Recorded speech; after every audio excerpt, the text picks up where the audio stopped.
to them? No, I don't think you should ask me that. I think you should ask everybody else that. I mean, as I said in my presentation, signing up to the code enables us as an association to make a much stronger case to regulators around the region, whether it's here in the Philippines or whether it's anywhere that we operate in. And therefore, as a benefit, I guess, for people like Netflix and Hooq and Iflix, they know that we are engaging with regulators to try to stop them introducing things that makes it much harder as a provider or as a platform to operate in some of the markets. So, I mean, the Philippines is a great example of self-regulation anyway, so the regulators here really understand the concept of it. That's not necessarily the case in all of the markets that we talk to. So I guess the benefit that our signees see is that they know we can use this as a tool to work with the regulators to prevent anything that's detrimental to the industry growing. But I don't know if any of the other kind of our signees want to make any comments. Okay, thank you for that. The next question I have is actually for Elaine, for Iwant. So I understand that even prior to this event, you have been practicing self-regulation on your own platform. Can you tell us more about that?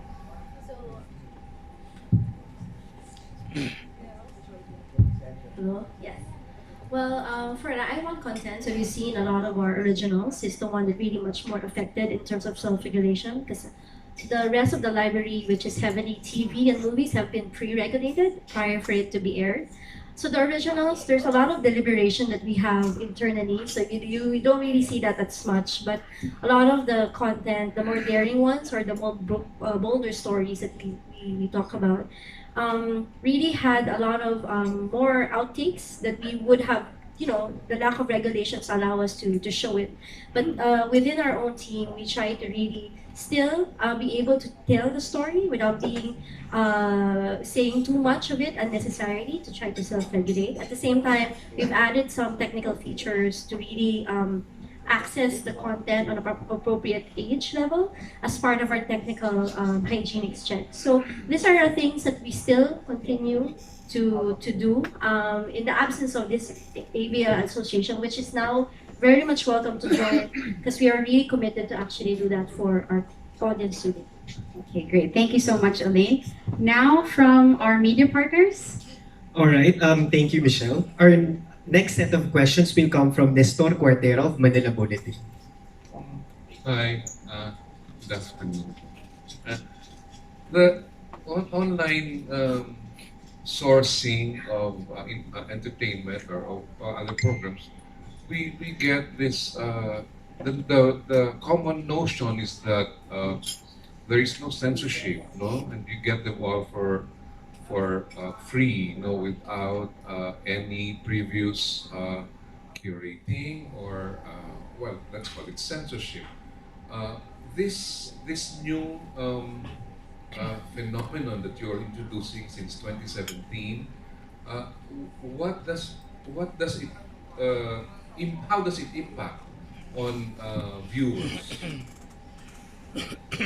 Will they get the impression that everything now that they see on streaming platforms had been previously censored?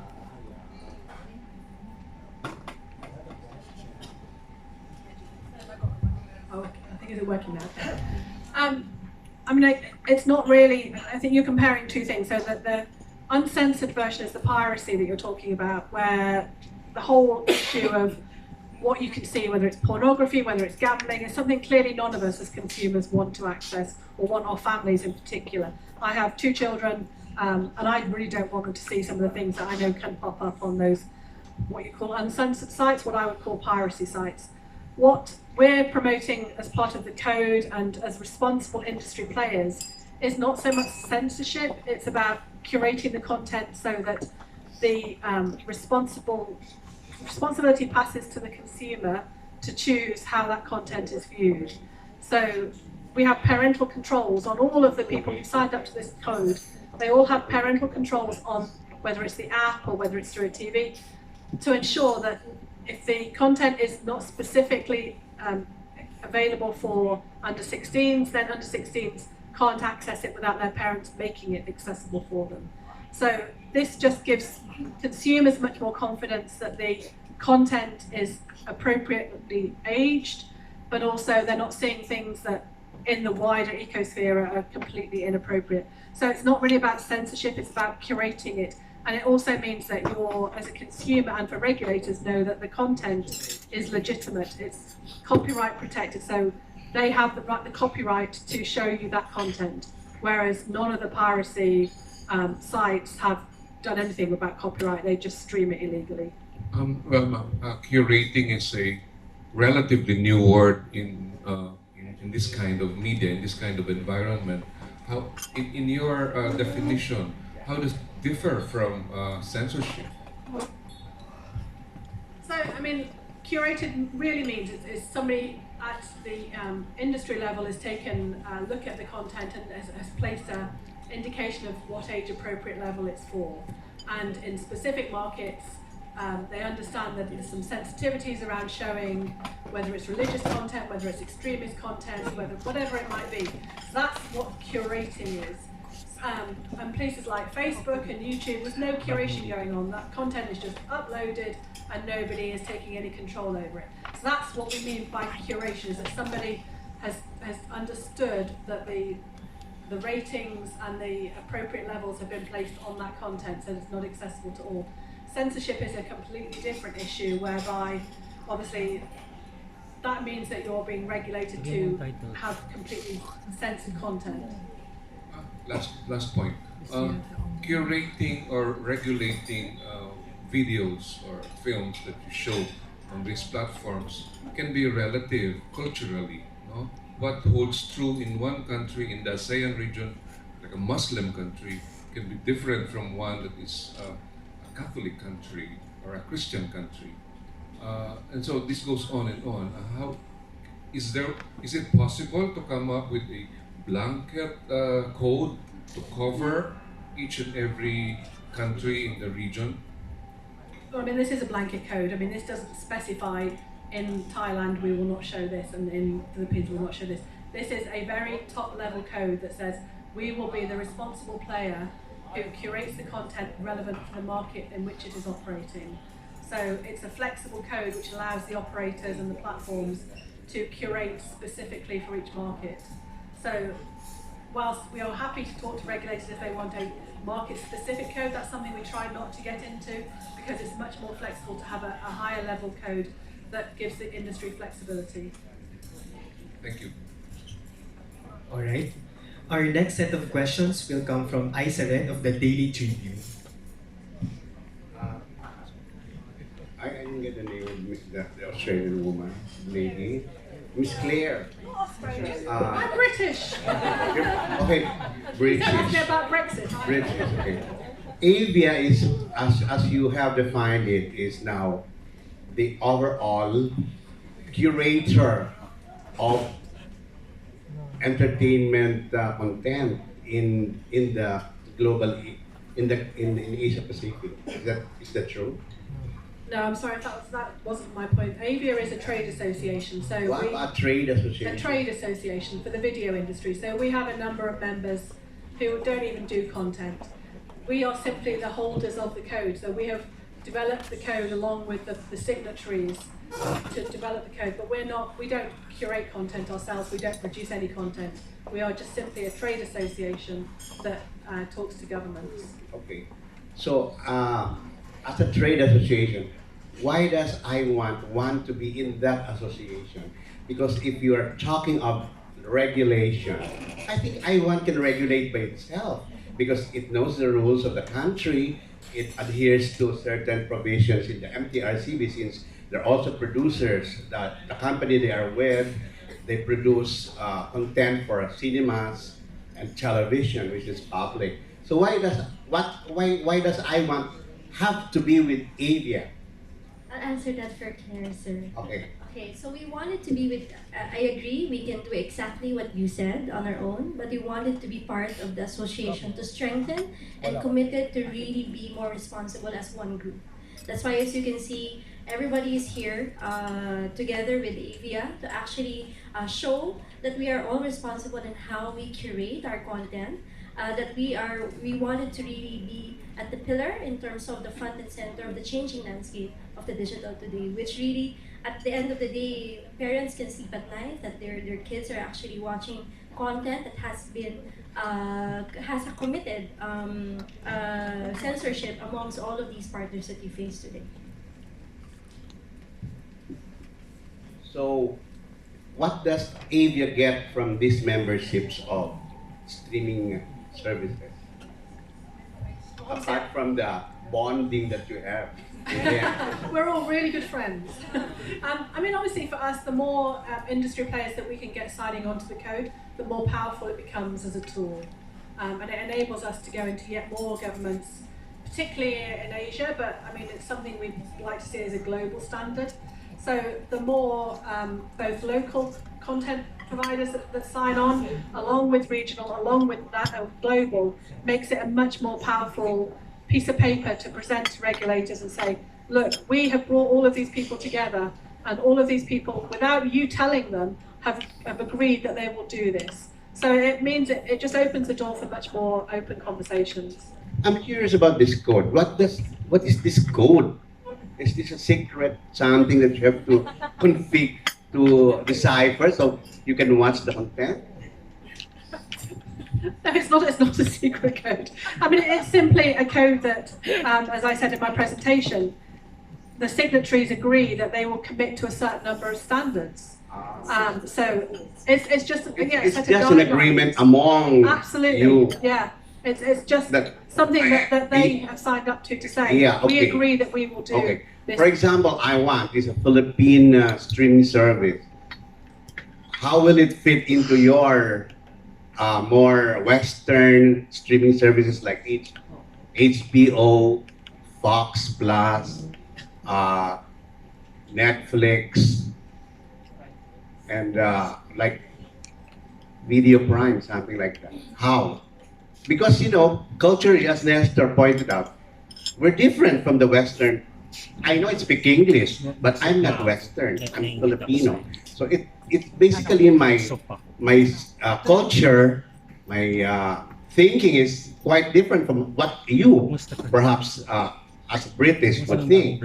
So how will I want now fit into this global arena that you're proposing in the curating of entertainment content in the web? But we're not curating their content. Iwant will continue to curate their own content, and Netflix will continue to create their own content. Hooq and Iflix will create their own content. We don't curate anybody's content. We're simply promoting the code as a way of getting responsible industry players to say, we have committed to this guidelines, and therefore we would like to promote that to regulators around the region. So it actually enables it enables everybody to go into every market, so it will enable growth. So actually, you know, we hope that Filipino content will become much more available outside of the Philippines. There's no reason why it shouldn't be. But it will continue to be curated by Iwant. It's not something I'm going to impose my values on, because I don't curate any content. I'm simply a consumer of it. Okay, thank you. There. Okay, thank you, Tito Aisa. Our next question will come from Isa Iglesias of the Manila Times. So we understand that Avia has this anti-piracy advocacy. However, there are some contents that are being uploaded in Facebook and YouTube. So what does Iwant, Netflix, Iflix, Hooq have measures to prevent these piracy issues? So, no, it's not my answer. Come on, everybody else can answer. Hello. Yeah. Hi, Sheila from Hooq here. So just on the piracy front, there are certain piracy measures, of course, that Hooq or any of the players here can help with.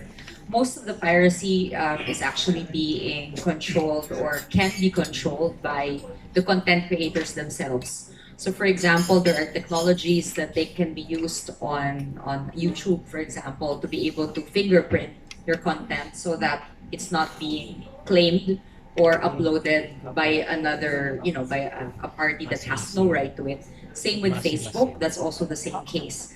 In the case of Hooq, for example, or any of the players here, if we see any pirated content out there, we immediately report it to the content creators, since they do have the IP rights on this one, and they can hopefully help take it down.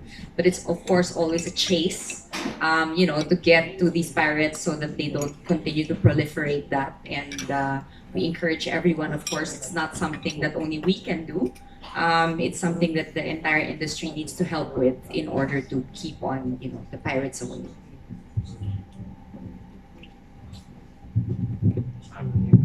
Hi, I'm Sherwin from Iflix.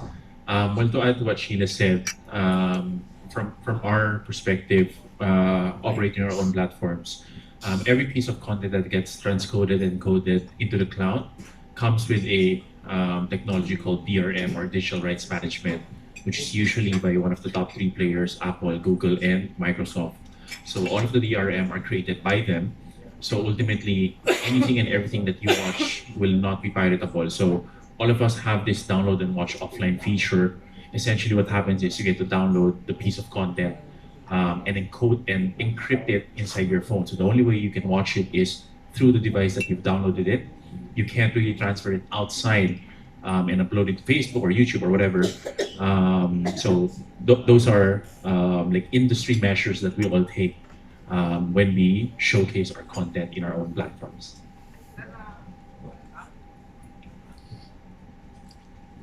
All right. Sir, for Netflix, the question is Sure.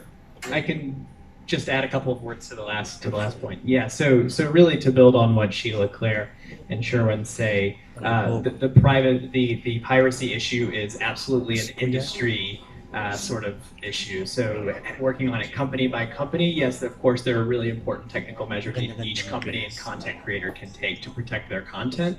Netflix joins the other companies in doing that, but it's such a huge problem, not only in the Philippines, but across Asia and the world. It's a sort of thing that we work really closely with our trade associations like Avia, as well as the Motion Picture Association, who have really robust programs to work on the issue at a regional and a global level.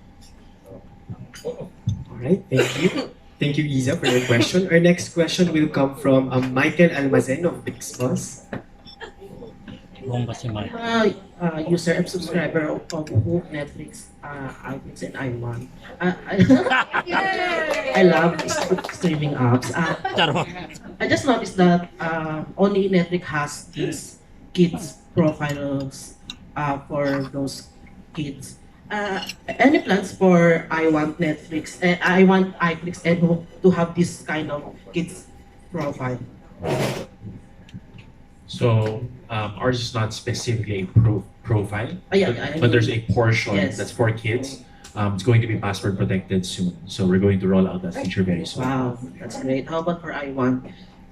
But I noticed for Iwant that parang they show adult contents only at midnight. Yes. So that's part of self-regulation for our end. And also the horror, we launched Abandoned midnight Today. today. For the kids content, we don't have a lot of kids content right now, but as we build it, we're definitely going to be following suit in terms of having a separate access and profile game for the kids content. So pretty much Iwant is heavily still the 18 to 35 years old targeted, but as soon as we grow our kids audience segments, we'll sure to be following the same. How about for Hooq? So Hooq approaches it differently. We don't have a kids profile, but in the other markets, it's already been launched, a PIN code feature where a parent can actually set a PIN so that restricted content will not be made available if you set up that PIN. So it's already available in some of the other markets, and soon Philippines will follow. Okay, thank you. Thank you, Biggs. Our next question will come from Leo Balante of Rant Magazine. Hello, hi, good afternoon. I just want to ask, again, Claire, sorry for if I have to ask you again. Just want to know more about the association. So how does a streaming platform become part of this association? Did Iwant or Alex of Netflix share Iflix and Hooq get invited, or they have to seek you out and to become members of? Anybody can join that wants to pay our membership fees.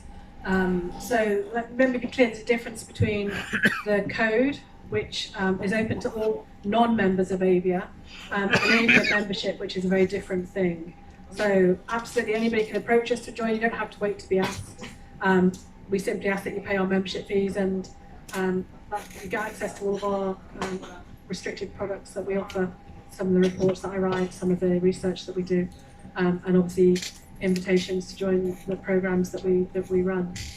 So in terms of the registration or the membership fee, is it a standard fee for everyone, or is it tailored to one? You really want me to tell you how much it costs? It's not cheap. It's a standard trade association. So yes, we have individual memberships available, but most of our memberships are corporates. So you're talking a kind of quite high corporate rate for members to join. Thank you. All right, we're down to our last question from Alan Sancon. I just want to ask, parang kayo po kasi yung first Filipino, yung streaming, di ba? Ano po yung what kind of content your users expect dun sa mga susunod yung mga gagawin or years? Yeah. So as you can see, our lineup has been very different, no? So we've been doing a lot of documentaries recently. Mga Batang Paws for the HIV awareness. We have the recent TNT documentary on how they all started to become famous in the United States and actually worldwide. We have a lot of in the pipeline in terms of really being able to tell stories that has not been told before. And that's one of the things that we want to be more different to what we're doing on other platforms that we still produce content for. So we're gonna be doing a lot of the mix of certain love teams that you would normally see on air. You'd see a lot of stories untold that you wanna say. We're going to be launching the Midlanders this Friday. It's really a documentary for in lieu of the Quezon's game, if you've seen it. So there's a lot more different genre, different takes that we wanted to do, and we've been aggressive. We've launched around 20 originals since our relaunch last November. So different stars, different match, different stories. Please expect a lot more from Iwant Originals. All right. Thank you. Thank you for all your questions. Unfortunately, that's all the time that we have today. And thank you to our panel. Can we give them another hand?